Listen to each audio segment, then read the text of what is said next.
Hola, bona tarda a tothom. En primer lloc volem agrair al professor Manuel Castells que hagi tingut l'amabilitat de respondre a la nostra invitació per inaugurar aquest cicle de xerrades sobre la reforma del sistema electoral i també volem agrair al Centre de Cultura Contemporània de Barcelona que ens hagi deixat la sala per aquesta conferència. Abans de passar la paraula, deixeu-nos que us expliquem breument com hem arribat aquí i per què. Aquest grup de treball per la reforma del sistema electoral va néixer el mes de maig passat a Plaça Catalunya. Crec que cap de nosaltres ens coneixíem abans i aquesta és una de les riqueses d'aquest moviment, 15M, que ciutadans inquiets per la situació en la que estem abocats ens ajuntéssim en la plaça de la nostra ciutat, del nostre poble, per parlar i per debatre.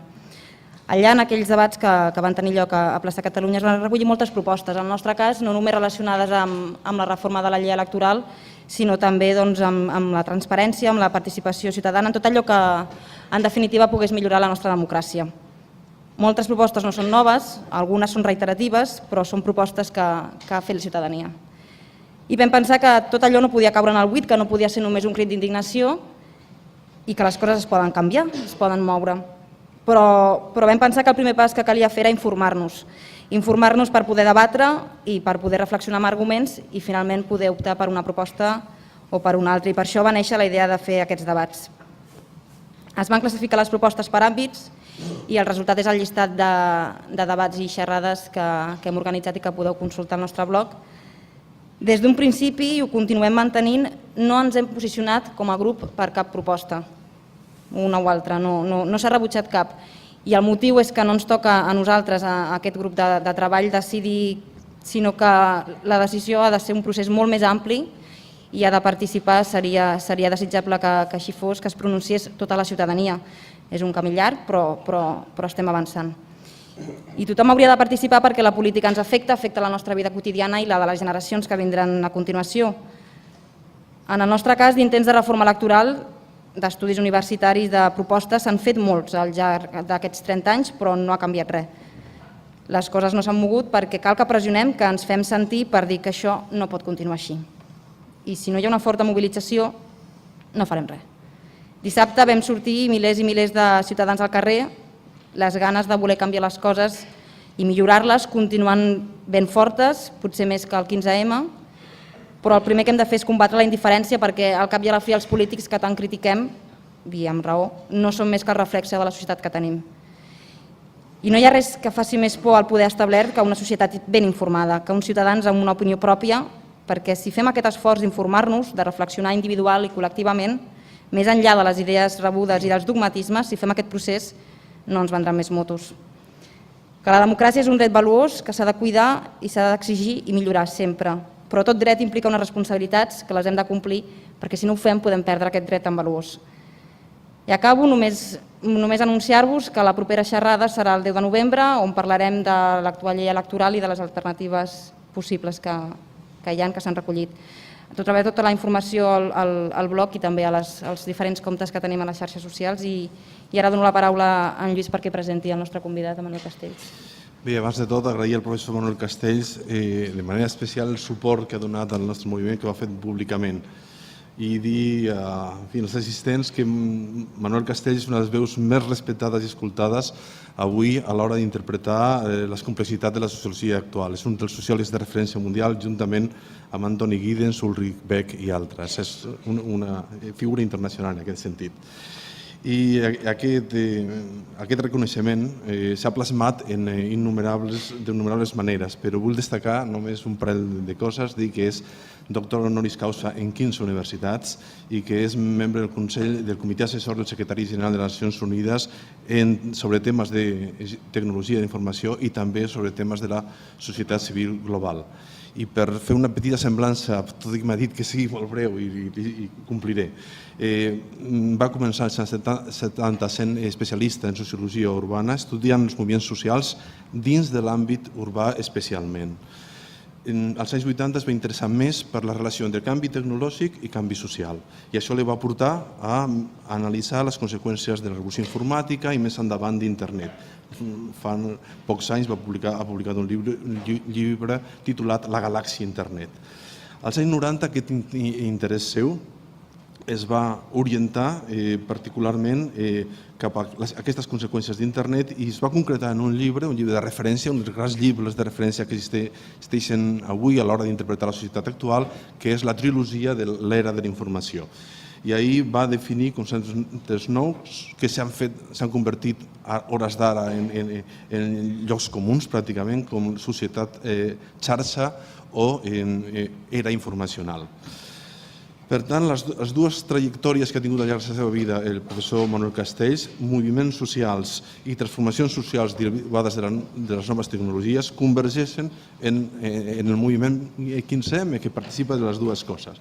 Hem pensat que era la persona més indicada, si ell acceptava, i va acceptar, per començar la sèrie de conferències que aquí es faran relacionades amb la reforma electoral. Concretament, avui presentarà hem pensat que la democràcia, perquè la democràcia comenci, ha d'adaptar-se a les possibilitats de participació i representació que ofereixen les noves tecnologies. I ell ens ha ensenyat que aquestes noves tecnologies poden tenir i tenen una repercussió social determinant. Dono doncs la paraula al professor Castells perquè ens parli del 15M en el context de la crisi econòmica i més concretament que ens parli de les seves idees sobre una possible reforma del sistema polític amb repercussions electorals. Gràcies, Carlos. Moltes gràcies per començar al company Lluís Dols i també a Elisenda Arissa i Arantxa Uriarte, qui m'han contactat fa un temps. Sí, molt bé. Que m'han contactat per demanar-me la possibilitat de fer algunes propostes sobre una reforma del sistema polític espanyol, particularment de la llei electoral, però no solament, en el marc d'un debat que la Comissió Electoral del 15M a Barcelona vol començar i que continuarà amb altres propostes i que naturalment serà un debat molt intens a la xarxa. Tota la proposta que hem preparat, com alguns amics i companys, serà penjada aquesta nit a la xarxa, a la web de Barcelona Acampada.org i doncs la podeu seguir, debatir i utilitzar per canviar la proposta, perquè la proposta no és important si no es canvia el sistema. Doncs és un element per un debat molt més ampli i que potser podem començar aquest debat aquí, aquesta tarda, ja canviant alguns dels elements i dels punts que jo vaig proposar. Si no els sap greu, m'agradaria canviar i parlar en castellà, me sent més còmode, però que és una conferència, presentació complexa, voldria que la comunicació sigui suficientment fluida, però naturalment que en el debat, en la conversa, no tinc cap problema, com podem saber, de parlar en català i d'entendre el català.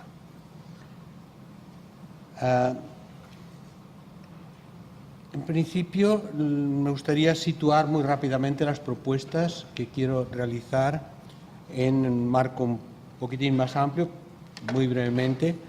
Sabemos que vivimos en una crisis sistémica y multidimensional, una crisis del capitalismo financiero que ha dominado el capitalismo en los últimos 20 años, es una crisis ecológica, es una crisis del modelo de vida. Y es una crisis financiera que se convirtió en industrial y de empleo, y a partir de ahí los bancos fueron sostenidos por los gobiernos, y a partir del momento en que los gobiernos se tienen que endeudar para sostener a los bancos y amortiguar la crisis económica, se pasa de una crisis financiera a una crisis industrial a una crisis de la deuda pública, por tanto a una crisis monetaria, y de ahí a una crisis fiscal, que hablando claro quiere decir que los gobiernos no tienen dinero y los bancos ya no se lo prestan. Y además los bancos, según cómo, tampoco tienen dinero porque su dinero es virtual, está evaporado en un sistema financiero global en que la relación entre dinero depositado y capital virtual surgido de derivados financieros es de 1 a 50. O sea, hay 50 más capital del dinero realmente existente. Y como saben, a los bancos europeos se les ha intentado imponer, se les dice que se intenta imponer el que 9% de su patrimonio esté realmente depositado, o sea, 91% no se sabe dónde está, y están protestando vehementemente contra esto porque la relación actual es de 3% depositado y 97% volando fuera de todo control. Todo ello se traduce en que, por un lado, se empuja a la economía a una recesión que puede ser cada vez más profunda y más grave, y por otro lado hay políticas desmesuradas de recortes sociales en todos los países en este momento que ponen en cuestión la protección social adquirida tras años de lucha, mientras aumentan increíblemente al mismo tiempo los beneficios de la banca y las primas pagadas a los altos ejecutivos, incluso, como en el caso reciente de Caixa Galicia, a los que arruinan la empresa y después se van con 1.000 millones de euros en el bolsillo. Entonces, esto ya no es una cuestión de política, esto es una cuestión de humanidad fundamental, de tomarnos por imbéciles, fundamentalmente. No es, perdone que el análisis no sea muy sutil, pero es que ya hemos superado la época de las sutilezas, ahora ya es por la cara. Ahora, yo diría que la crisis más importante es la crisis política, es la más importante. ¿Por qué? Porque sin instrumentos de control de la economía, de la ecología, de la sociedad, de los servicios públicos, sin instrumentos de control ciudadano, que se llaman normalmente política, no hay capacidad de gestionar la crisis, no hay capacidad de hacer nada. Se protesta, se lucha, cuando se hace, pero sin instrumentos nos quedamos sin la posibilidad de hacer nada. Y estos instrumentos, por tanto, llegamos a una situación en que en la base de todo es una crisis de confianza. La gente no tiene confianza en los bancos que tienen su dinero, ni en los políticos que tienen su poder. Depositamos dinero y depositamos poder y se evaporó. Y no hay confianza de que pueda volver. Además, financieros y políticos mienten como bellacos, utilizando otro término técnico, porque no dicen la verdad, ocultan información. Todo esto no voy a desarrollarlo porque ya lo he escrito y porque hoy quiero centrarme en las propuestas del sistema político, pero lo más grave de lo que está pasando es que nos ocultan información. Eso es lo más grave, porque ni siquiera sabemos por qué nos pasa. Bueno, y empezamos a saber a través de análisis el por qué, pero la información concreta, técnica, nuestro banco nos la oculta. El Gobierno cubre a lo que dicen los bancos.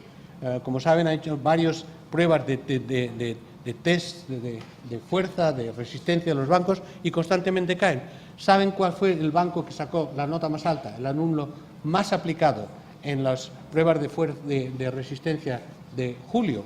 Era el Dexia Bank, que es el que acaban de intervenir el gobierno belga y francés porque está literalmente en bancarrota. Y así podríamos seguir una larga letanía de mentiras. Y los medios de comunicación, en general, repercuten toda esta desinformación, porque a pesar del heroísmo cotidiano de los periodistas, que se la juegan, que se juegan su empleo cada día, a pesar de esto, en último término, los medios de comunicación están bajo el control de los financieros o de los políticos o de los dos al mismo tiempo, generalmente. Y por consiguiente no hay medios de comunicación independientes, hay periodistas independientes que tratan de informar a pesar de todo esto. Por tanto, tienen nuestro dinero, tienen nuestro poder, tienen la información, tienen la comunicación. Un sistema atado y bien atado, en el que parece que nadie se puede mover, porque dentro de las reglas del juego no hay cambio y fuera de las reglas del juego hay policía y jueces. Entonces, de ahí que en Europa estamos en una crisis total de legitimidad política y en un clima de miedo que puede llegar a la desesperación. pero la historia nunca se detiene.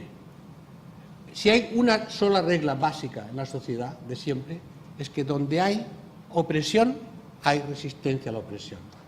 Donde hay desinformación, hay contrainformación.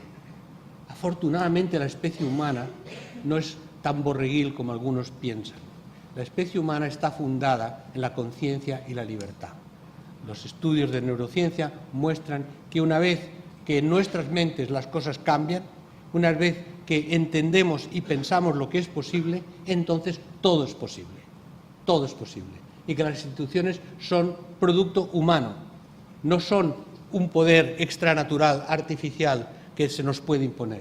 Todo depende de la capacidad mental, de la capacidad de nuestra voluntad y de la capacidad de asociación de individuos libremente. No simplemente de otras fuerzas políticas alternativas, no, de lo que cada persona quiera y pueda hacer con otra persona. En el último año, en todo el mundo, en este contexto, han surgido movimientos sociales, de todas partes, que han hecho lo impensable. Que, por ejemplo, en Islandia cambiaron completamente los parámetros de la crisis y ¿saben qué? Después de nacionalizar todos los bancos y devaluar la moneda de 40%, Islandia va muy bien ahora. Y el primer ministro, por cierto, lo están procesando por desfalco e incompetencia en la gestión de la crisis. Y los banqueros están exilados. No digo que haya que hacerlo aquí, no digo, cuidado, cada país tiene su dinámica, cada país tiene su proceso propio. Digo que lo que parecía imposible en Islandia, que era el milagro económico del mundo, el quinto país más rico del mundo, hasta que se descubrió que todo era absolutamente una trampa, lo que era imposible sucedió. Lo que era imposible en los países árabes, que las dictaduras sangrientas, teocráticas o no, teocráticas o civiles, que no se movían durante 50 años, en unas semanas empezaron a desintegrarse. Sigue el proceso, no está acabado, ni mucho menos. Pero de repente, fuerzas espontáneas, organizadas en redes sociales en Internet y en redes sociales en las ciudades, las calles y plazas, esas fuerzas espontáneas, sin liderazgo claro, sin ideología, esas fuerzas fueron capaces de, en ciertos contextos políticos, cambiar completamente la situación y acabar con dictadores y empezar un proceso de cambio más en profundidad. Y después, lo que ya sabemos, el 15M en España, que surge no como un movimiento, como dicen los que no están informados, no es un movimiento contra la crisis, es un movimiento contra la política que en plena crisis sigue sin ser capaz de representar los intereses de la gente. El 15M surge con respecto a la pantomima de elecciones municipales que se estaba preparando el 22M, como todos sabemos. Y surge en España, surge en Cataluña y surge también, se va extendiendo a otros lugares, a los cientos de miles en Grecia, en Israel, la mayor manifestación, el mayor movimiento social de la historia de Israel, 500.000 personas en un país de 7 millones de habitantes. Y se va extendiendo en el conjunto del mundo. Y lo último ya, cuando todo el mundo decía, sí, pero el centro del sistema, Estados Unidos, ahí nada se mueve, todo está controlado. Occupy Wall Street, de lo que se empezó a hablar en julio en Madrid, por cierto.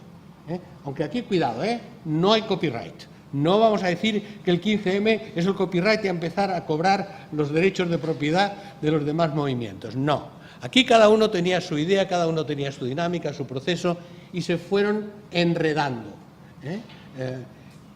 Por tanto, surgen movimientos espontáneos. En Estados Unidos en este momento hay más de 800 ocupaciones de distinto nivel, porque además del movimiento de Occupy Wall Street en Nueva York, hay obviamente en Chicago, en Los Ángeles, en San Francisco, en Austin, en Washington, D.C., pero hay algo más interesante, es que cada movimiento inmediatamente lo primero que hace es hacer su web.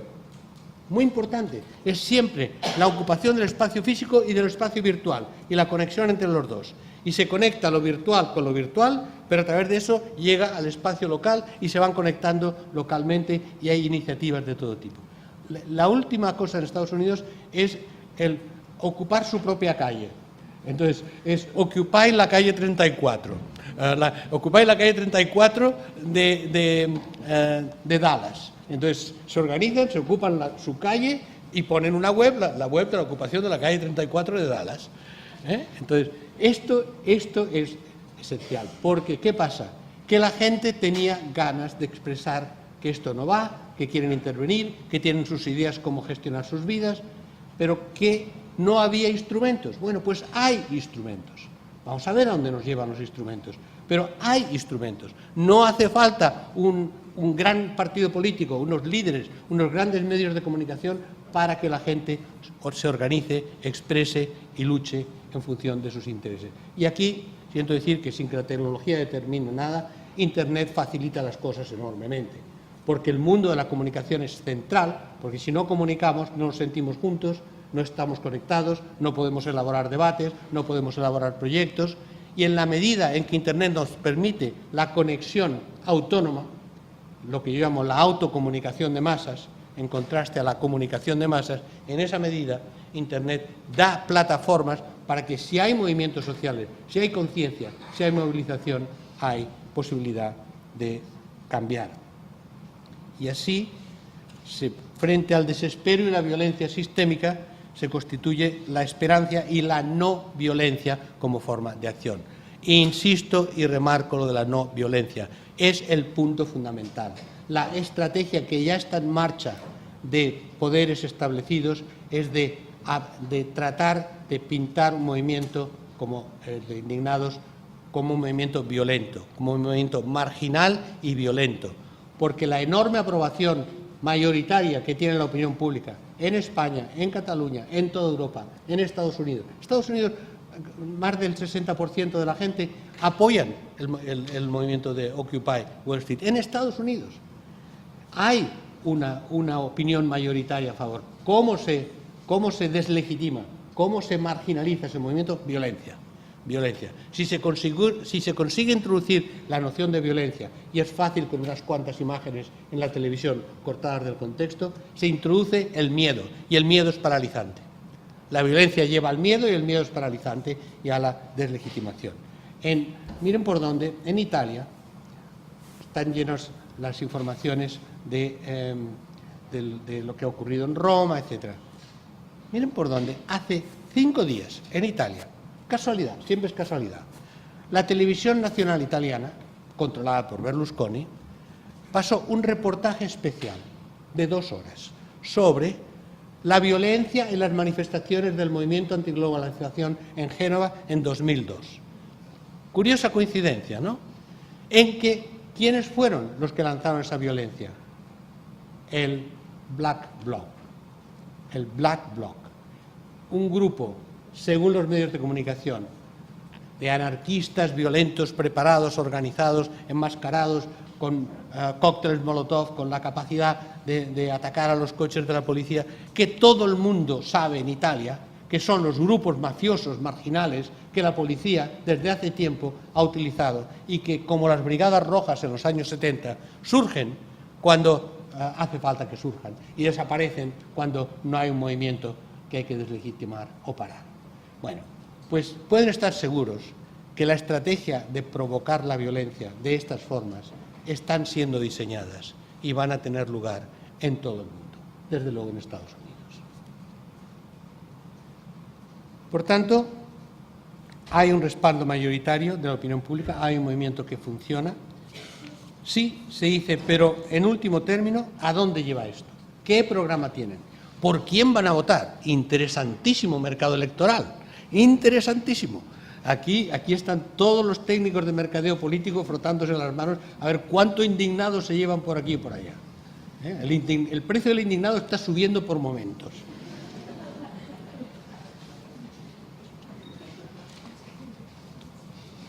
Y entonces mucha gente de buena voluntad dice, sí, pero de acuerdo, pero todo esto ¿a dónde lleva? ¿Qué es lo concreto que se puede hacer? ¿Cuál es la expresión concreta de todo esto? ¿Dónde está el cambio? Bueno, primero, ya hay cosas concretas, ya ha habido cambio. ¿Dónde? Aquí, en la cabeza de la gente, en la mentalidad. Ese es el cambio fundamental, el cambio irreversible. Se puede incluso perder una elección, que haya un gobierno de derecha que sustituya a otro que parecía de izquierda pero no era de izquierda. Puede haber todo eso. Pero fundamentalmente el cambio está aquí, porque si cambia nuestra mente, cambia todo. Esa es la cosa básica y por eso siempre la política de comunicación, la política mediática y contramediática es la política central, porque es a través de la comunicación de donde se construyen nuestras representaciones mentales. Segundo cambio, que ya existe. No hay que esperar a tomar el poder político para cambiar de vida, mi vida, su vida. Podemos cambiar, estamos cambiando de vida ya, mucha gente.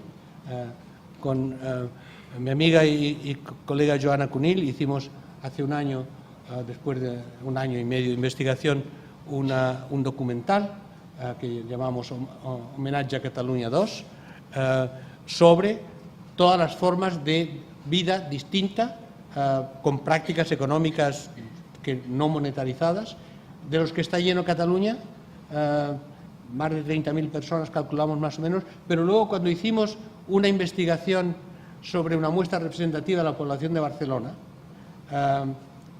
nos encontramos con que, según las prácticas, entre 30 y 80% de las personas de Barcelona hacen algo que técnicamente no se considera de mercado y utilizan y viven en redes de trueque, no solo, también trabajan, son normales, tienen niños,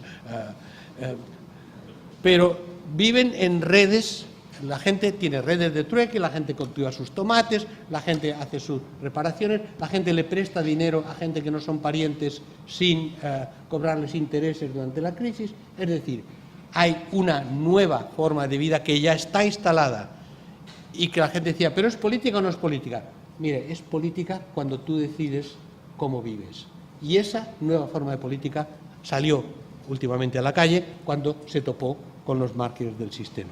Es decir, hay ya cambios concretos en las formas de vida de cada uno, en reacciones a problemas concretos en los centros de trabajo, en parar desahucios, en denunciar abusos, utilizando Internet y utilizando también recursos legales consiguiendo llegar hasta juezas que todavía se creen en la justicia. Digo juezas porque son la mayoría. Pero en todo eso, y ya llego al tema de la conferencia, es también necesario introducir nuevas ideas y nuevas prácticas en las instituciones democráticas.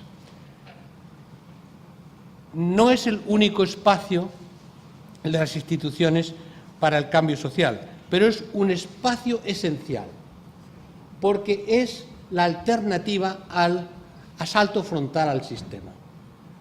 Asalto que tiene muchos costos y muchas consecuencias. La más importante es que cualquier derivación hacia la violencia cambia el sentido de la acción. Es decir, la idea de cambiar el sistema a fondo sí, pero cambiarlo de forma en que los agentes del cambio no se conviertan en aparatos ellos mismos, aparatos más o menos armados, aparatos más o menos violentos. Las revoluciones devoran a sus hijos y abusan de sus hijas. Abusan de sus hijas lo puedo explicar. Las revoluciones son muy complicadas en ese aspecto. Sí, son asaltos frontales al sistema. Los cambios se filtran por las paredes. Ese es el tema central de mi conferencia. ¿Cómo proponer reformas no digeribles por el sistema democrático si no se democratiza, pero que una vez que se vayan introduciendo sean imparables?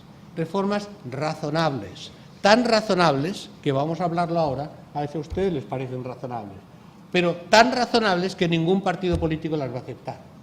¿Por qué? Porque les quitan poder. Y este es el quid de la cuestión. Los partidos políticos y el sistema político está construido para defender el poder de las cúpulas y de los aparatos de los partidos, no para representar a los ciudadanos.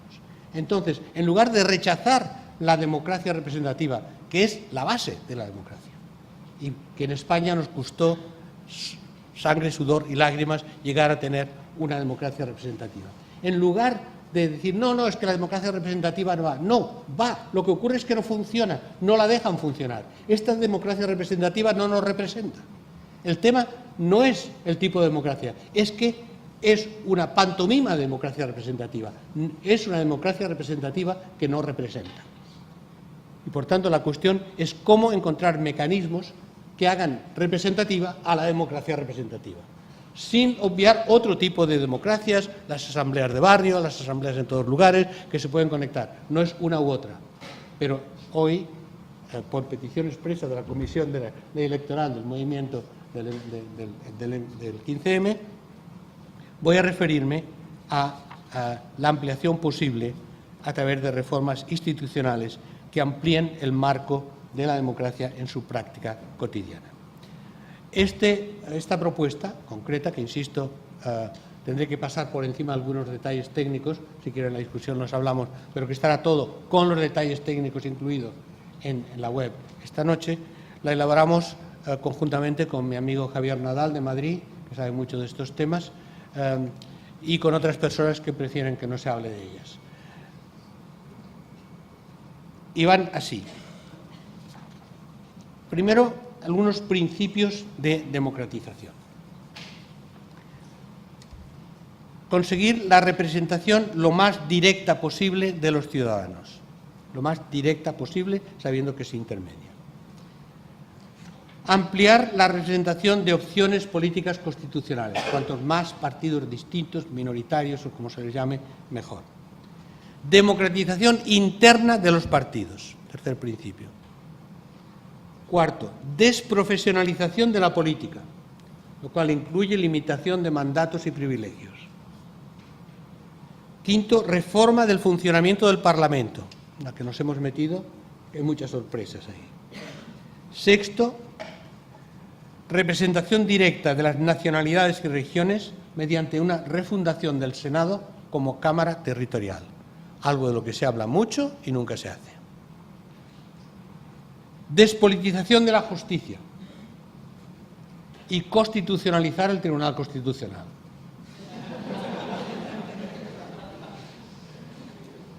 Estos son los principios. ¿Cómo? Entonces, primero, vamos a un nuevo modelo electoral. Mantenemos la provincia como distrito electoral para no tener que cambiar la Constitución, que es un rollo. Ya hay suficientes problemas. A algunos no les cuesta nada, en 3 noches cambian la Constitución y listo. Pero cualquier propuesta democrática para cambiar la Constitución tendría que superar no sé cuántos obstáculos. Lo único, añadiríamos un nuevo distrito electoral constituido por los ciudadanos españoles residentes en el extranjero, que ahora tienen una representación muy indirecta, yendo a su provincia de origen cuando pueden, cuando llega el voto, no se lo come una oveja por el camino y así. Los partidos, tal y como es en la actualidad, presentan una lista por provincia. Ahí no cambiamos. Ahora, dentro de lo que prevé la Constitución, muy constitucional todo, proponemos aumentar el número de diputados a 400. ¿Por qué? Para que haya más cuerpos físicos en ese Parlamento deshabitado. Para que haya más gente y sobre todo más gente, cuantos más diputados posibles, más posibilidades de que haya de los partidos minoritarios más personas que se den calor en las frías noches de invierno cuando los grupos mixtos no saben qué hacer. Ahora, ¿cómo se asignan los escaños en función de la votación? Bueno, aquí proponemos un sistema súper directo y súper fácil de entender. Dividimos el número de electores por el número de escaños, 400. Con el censo del 2011 esto sale a 90.000. Bueno, pues este es el precio del escaño. Un escaño, 90.000 votos. Usted tiene 90.000 votos, le doy un escaño. Tiene otros 90.000, le doy otro. Y así. Dentro de cada provincia. O sea, ahí no cambiamos. Dentro de cada provincia. ¿Qué ventaja tiene esto? Primero, eliminamos todas las aritméticas muy astutas de la ley D'Hondt para eliminar opciones minoritarias.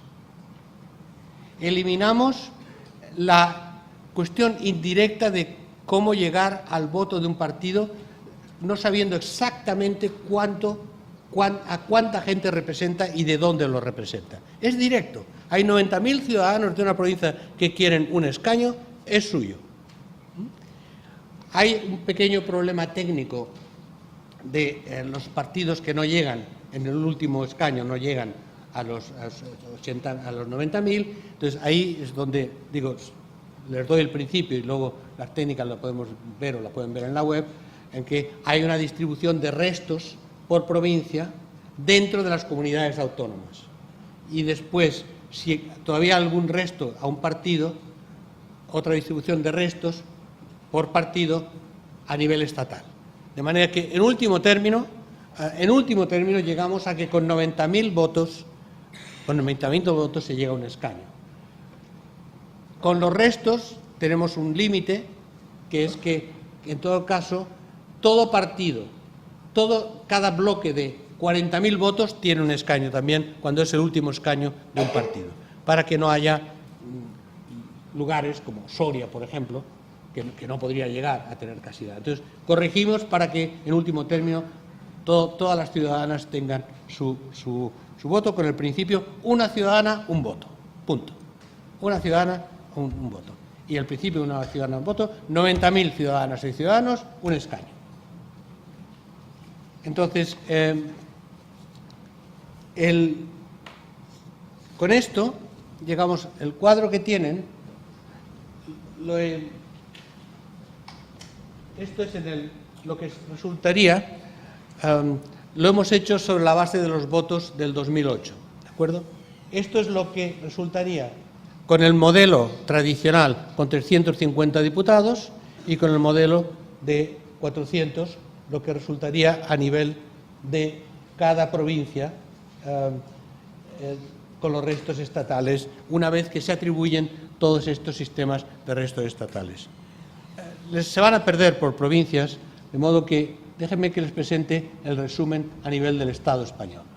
Por cierto, esto es un modelo electoral para el Estado español, pero el mismo principio, la misma forma para cada comunidad autónoma. Lo mismo, simplemente que el total se divide el número de electores de la comunidad autónoma y de ahí sale por el número de escaños, exactamente en las mismas condiciones, y se aplica igual. Lo que ocurre es que, como estamos hablando del modelo electoral para el 20N, esto es a nivel estatal. ¿Dónde estaba el...?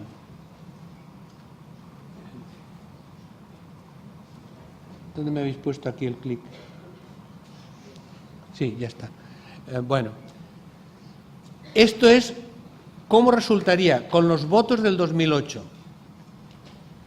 con los escaños del nuevo modelo de 400, ya con los escaños asignados.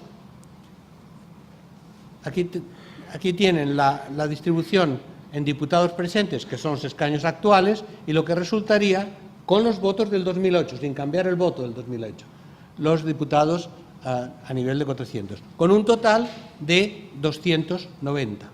¿Por qué 290? Porque miren el truco.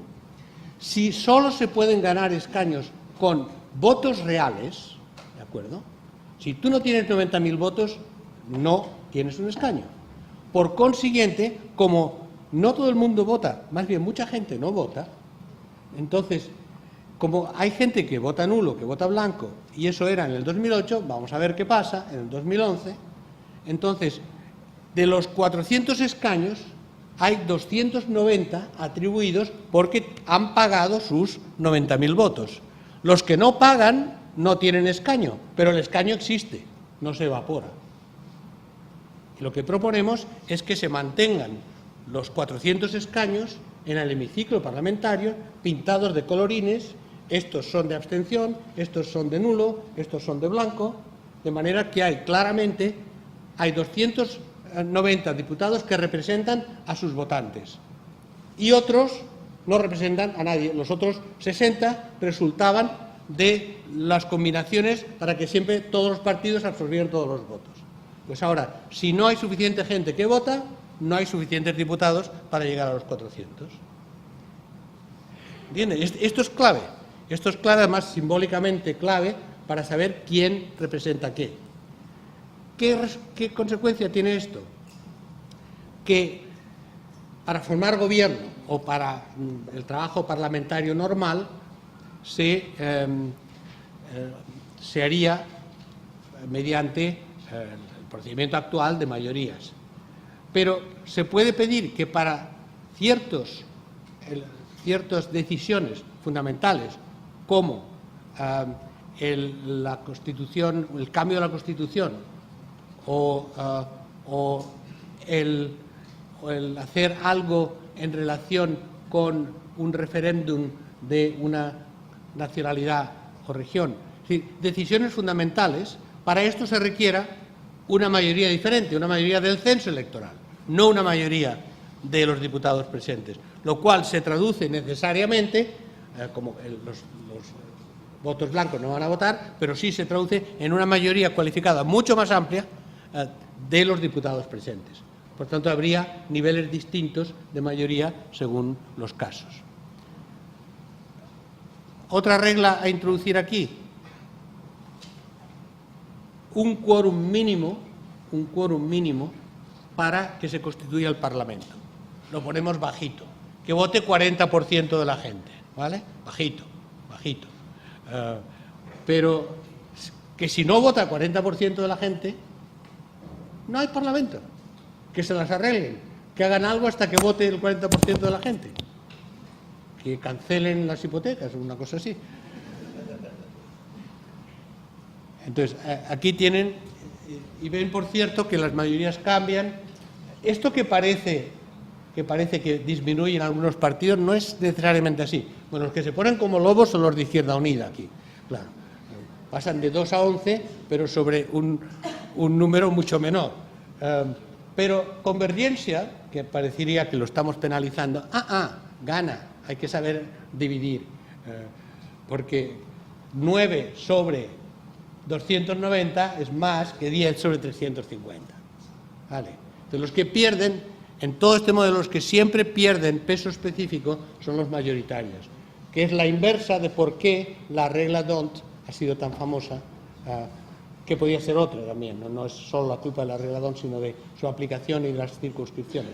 Pero es decir, todo el sistema está montado para que los mayoritarios se coman el pastel y dejen algunas migajas, salvo en las comunidades autónomas, pero ahí se juegan, sobre todo las nacionalidades, pero ahí se juegan de otra manera.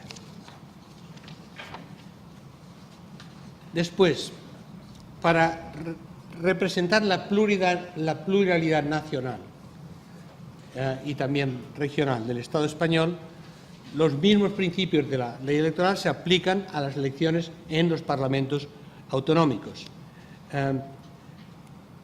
Pero, por otro lado, la representación de los intereses colectivos, no individuales, de las nacionalidades y regiones se haría mediante un Senado que sea Cámara Territorial, en lo que hay un plus de representación de nacionalidades y regiones, y ahí proponemos, pero lo dejamos a debate, que haya un plus especial más alto de representación para las 3 nacionalidades históricas, Cataluña, Euskadi y Galicia. Pero eso, más que desarrollarlo, lo dejamos apuntados para que haya un debate en ese sentido. ¿Qué importancia tiene que sea Cámara Territorial del Senado? Bueno, pues que, por ejemplo, en todo lo que sean políticas autonómicas, políticas nacionales, políticas territoriales, sea Cámara de primera lectura, que lo tiene que aprobar antes de que vaya al Congreso. Esto da un poder real al Senado, en lugar de ser, como en este momento, un lugar de jubilación anticipada para políticos. Aquí entro en otra cosa que me parece que se subestima a veces, que es la reforma del Parlamento, del funcionamiento del Parlamento una vez constituido. El funcionamiento y organización del trabajo de los diputados en el Parlamento español es un desastre y es uno de los principales lastres de la democracia, pero que no aparece normalmente en la opinión pública. En los grupos mayoritarios solo es visible el trabajo del portavoz y su equipo más cercano, como máximo una docena. Estos son los propietarios de la voz de todos los parlamentarios. Ellos determinan quién participa en los debates, en qué comisión, en qué pleno y quiénes hacen declaraciones ante los medios de comunicación sobre cada tema. También son propietarios del voto porque tienen que secundar todos los diputados las indicaciones que le da una persona del grupo, levantando los dedos en cada votación, y el resultado es que no saben lo que votan.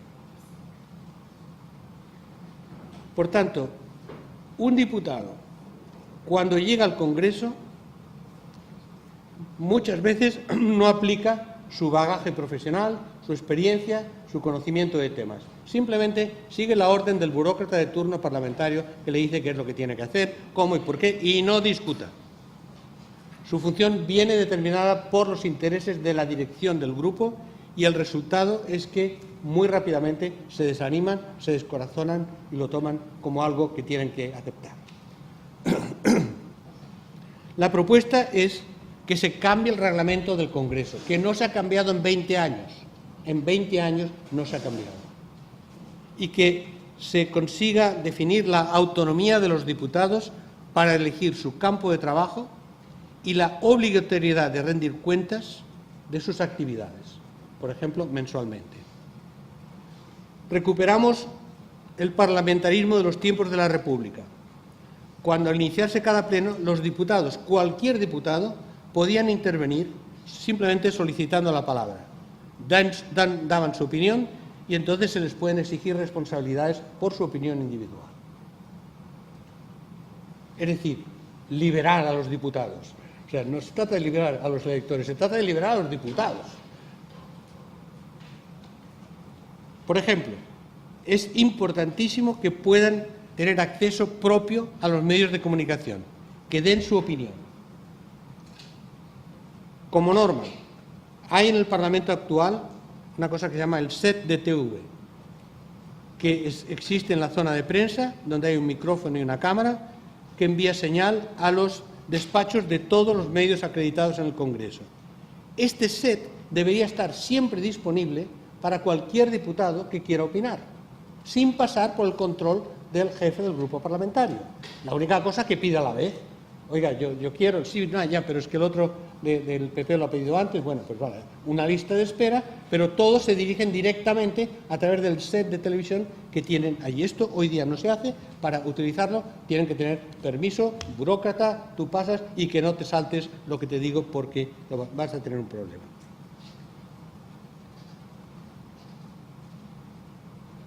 El Parlamento tiene una presencia muy escasa y muy burocrática en Internet. En Internet es fundamental que el Parlamento utilice la red como cauce de comunicación interactiva y continua entre diputados y ciudadanos.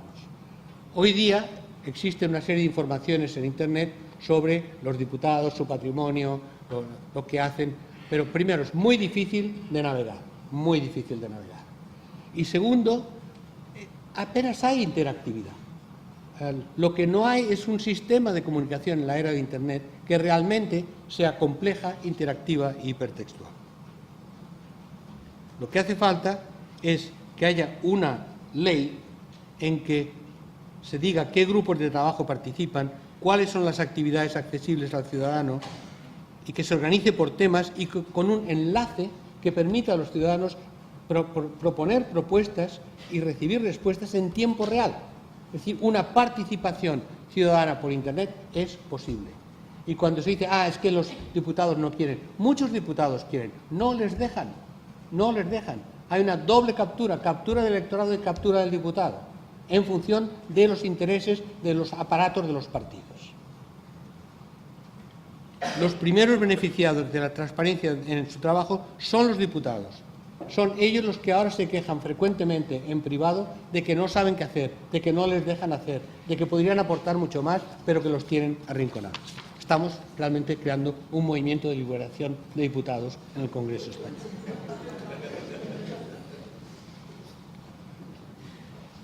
Esa transparencia también tiene que ser total en el funcionamiento interno del Congreso. Cualquier decisión que la mesa y junta de portavoces, que cada martes organizan la actividad para toda la semana y nadie se puede desviar de esto. Esta decisión debe publicarse inmediatamente en la página web, diciendo por qué deciden qué. Y también hay que encontrar un formulario sencillo para solicitar la asistencia al pleno de la gente en la tribuna reservada al público, que hoy día es muy complicado. Otra de las costumbres a eliminar es la que una persona en cada grupo indique el sentido del voto con los dedos y la mano en alto. Un dedo para el sí, 2 dedos para la abstención y 3 para el no. Así, se pasan todo el día haciendo deditos. De este modo se obligaría a los grupos parlamentarios a reunirse regularmente y a que las direcciones de los grupos tengan que ser transparentes con su estrategia con cada asunto que se debata, asegurándose que han explicado a los suyos por qué deben votar en un sentido concreto. Por ejemplo, habría que prohibir que los grupos puedan penalizar a los diputados por cambiar el sentido de su voto. Y la mejor manera de hacerlo es preservar el voto secreto.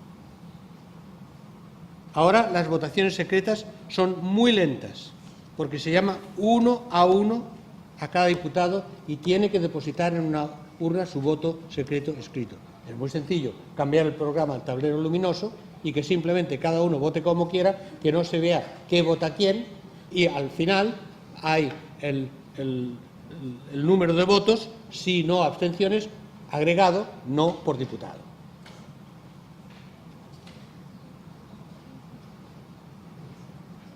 También es necesario acabar con la relación servil entre los diputados de a pie y sus jefes. Es una relación contra natura, en nuestra opinión, porque lleva a pensar que los votos de unos son más importantes que los de otros, que con los votos de unos se toman decisiones y mientras que con los de otros solo se hace comparsa. Todo representante público tiene que tener el mismo nivel de exigencia, responsabilidad y compromiso. Solo así el Parlamento será plenamente constitucional. Saliendo del Parlamento, vamos a los partidos. También problemitas aquí. Proponemos desprofesionalizar la política, que es la base de todos los problemas después, porque como son profesionales, tienen que mantener la profesión, el puesto de trabajo. Este es el tema.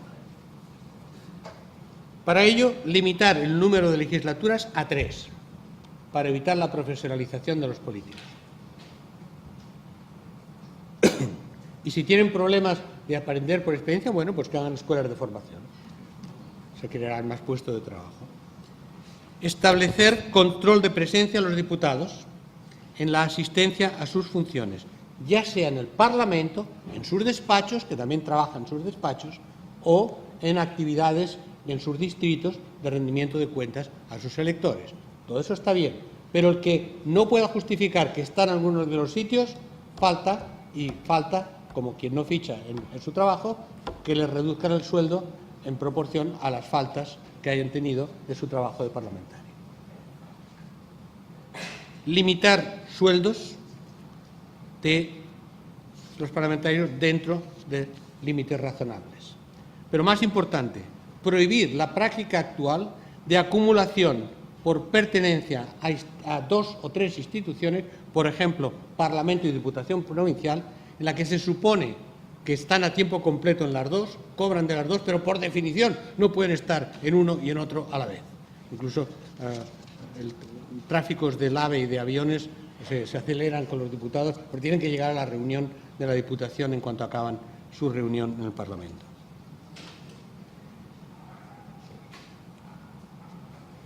Como fórmula preventiva también de corrupción frecuente, limitar gastos de viajes y uso de patrimonio público dentro de límites razonables. Coches, choferes, teléfonos y toda la parafernalia. Si no les gusta, pues que no lo hagan. Pero el servir de representante de los ciudadanos es un privilegio de tal tipo que si tienen que sacrificar sueldo, lo hagan. Entonces dirán, pero entonces solo habrá incompetentes. ¿Ah, sí? O sea que alguien que prefiera ganar dinero estafando es más competente que alguien que prefiera servir con una buena educación y con el entusiasmo propio de ayudar a la gente. ¿Por qué tienen que ser menos competentes? ¿Se mide la competencia por dinero o por dedicación? Porque si fuera por dedicación, si fuera por dinero y no por dedicación, por ejemplo, no habría enseñantes en la enseñanza primaria y secundaria en España. Hay otra cosa, hay otros valores. No todo se mide por el dinero. Y, por tanto, un valor de ejemplarización es no hacer dinero con la política. Eso ya nos haría avanzar mucho. Y puestos a no hacer dinero, que no lo roben. Por lo cual proponemos levantar dos cosas. Eliminar de las listas electorales a convictos y a inculpados en espera de juicio, por si acaso. Ya sé que es una presunción de inocencia, pero por si acaso presumimos que a lo mejor no son tan inocentes en las listas electorales. Pero algo más importante, levantar la inmunidad parlamentaria. La inmunidad parlamentaria se estableció en todos los países en una época en que frente al poder había que garantizar que el pueblo estaba representado correctamente y que no los iban a perseguir desde el poder, desde el Estado, desde el gobierno. Pero el Parlamento y el Gobierno están los mismos partidos.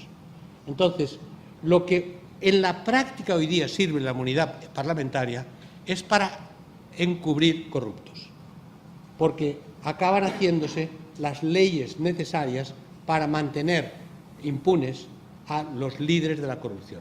Caso más obvio es el de Italia, con Berlusconi, en que constantemente se votan nuevas inmunidades, se votan nuevas leyes para mantener el escándalo de que alguien que hace tiempo, según todos los jueces competentes, debería estar en la cárcel, sigue siendo presidente del gobierno.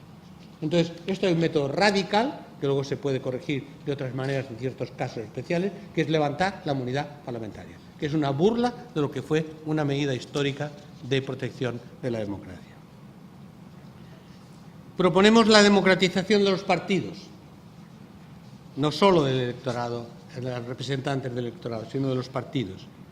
Para ello, muchas cosas que ya se están haciendo en el mundo, que se están planteando.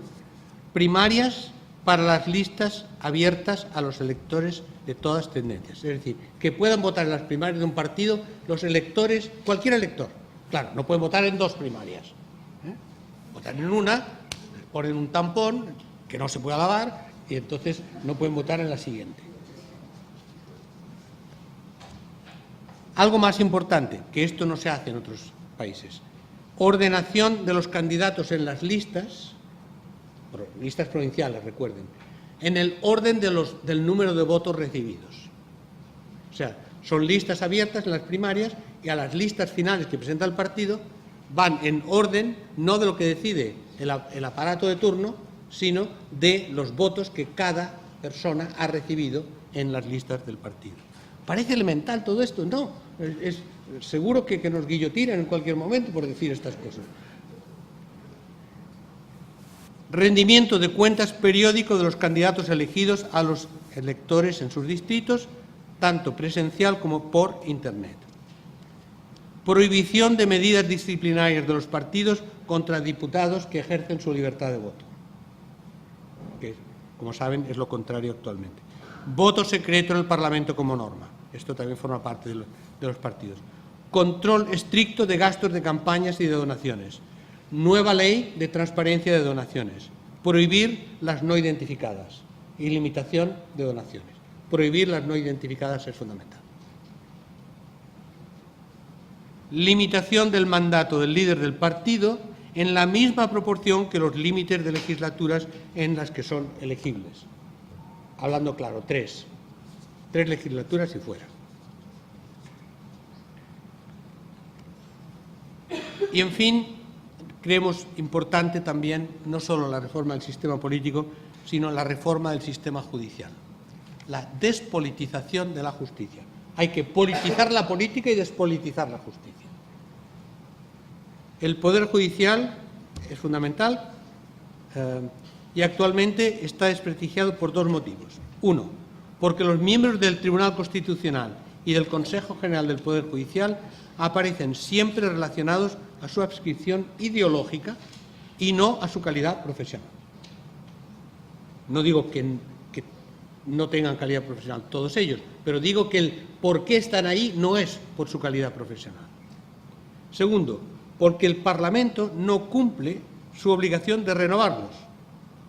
cosa que está ordenado por la Constitución y las leyes orgánicas oportunas. Y aquí proponemos algo, que si un Parlamento no es capaz de renovar en el tiempo asignado el Tribunal Constitucional, se disuelva el Parlamento. Porque tan importante es tener un Tribunal Constitucional que funcione como un gobierno que funcione, como un gobierno. Y si los parlamentos se disuelven cuando no hay posibilidad de elegir gobierno, que se disuelvan cuando no son capaces de elegir un Tribunal Constitucional. El fiscal general del Estado, según se sabe, debe representar al pueblo, no al gobierno, ¿verdad? Eso se dice, pero no se hace. Todos son al servicio del gobierno, de quien los nombra. Pues bien, que se elija, como en otros países, que se elija por voto popular directo el fiscal general del Estado. Y los gobiernos van a estar mucho más tranquilitos. La elección de los miembros del Tribunal Constitucional y del Poder Judicial, que corresponde al Congreso y al Senado, tiene que hacerse, pero sin la adscripción ideológica, de manera que sean propuestos como candidatos en mucho mayor número de los puestos que hay, sean propuestos por instancias ciudadanas y profesionales, y que el Parlamento los elija por voto secreto y uninominal. Reintroducir el recurso previo de constitucionalidad para casos singulares, en particular cuando una ley orgánica o estatuto vaya a ser sometido a referéndum. No puede volver a ocurrir que un pueblo como el de Cataluña vote un referéndum y el Tribunal Constitucional lo tire para atrás. Cualquier momento en que se pueda plantear una cuestión grave de constitucionalidad tiene que hacerse antes, no después. Y si hay contradicción, que sea la voluntad popular la que prevalezca. Esto se puede organizar fácilmente en una ley orgánica. Y el Tribunal Constitucional no debe intervenir en ningún tema que no sea constitucional, que no sea de estricta interpretación de la Constitución, que no sea Tribunal Supremo con recursos disfrazados de constitucionalidad, que son de hecho recursos contra leyes de distintos parlamentos, contra distintas decisiones políticas. El Tribunal Constitucional debe ser limitado extremadamente en su ámbito por una nueva ley orgánica y al mismo tiempo respetado en su función a todos los niveles. Y acabo. Está claro que los partidos no van a aceptar nada de todo esto. Pero no se trata de convencer a los partidos. Se trata de convencer a los ciudadanos a partir de que ellos se convenzan a sí mismos. Se trata de abrir un debate en que los ciudadanos decidan una refundación de la democracia en base a nuevos principios. Principios aplicados en una serie de normas concretas. Nosotros hemos ido hasta el detalle, a veces, para intentar decir, todo esto es posible, es una norma concreta, no estamos haciendo una crítica ideológica. Se pueden cambiar todos estos puntos, se pueden cambiar. Ustedes no los quieren cambiar, y no los quieren cambiar porque quita el poder a los partidos que se organizan como detentores del poder y que utilizan al ciudadano como puro mercado electoral cada 4 años, manipulado por los medios de comunicación y organizado a través de redes clientelares de los partidos. Entonces, si todo esto es razonable, pero los partidos se oponen, pues habrá que movilizarse por esos cambios, pero cambios concretos que no puedan irse por vaguedades. Y si nos preguntan qué queremos, la respuesta es todo, porque nosotras, la gente, estamos en el origen de todo. Nosotros creamos la riqueza, nosotras creamos la vida, y todos y todas somos el pueblo soberano, que no reconoce ni a un Dios en el que no creamos, ni a un amo al que no amemos. Gracias por su atención.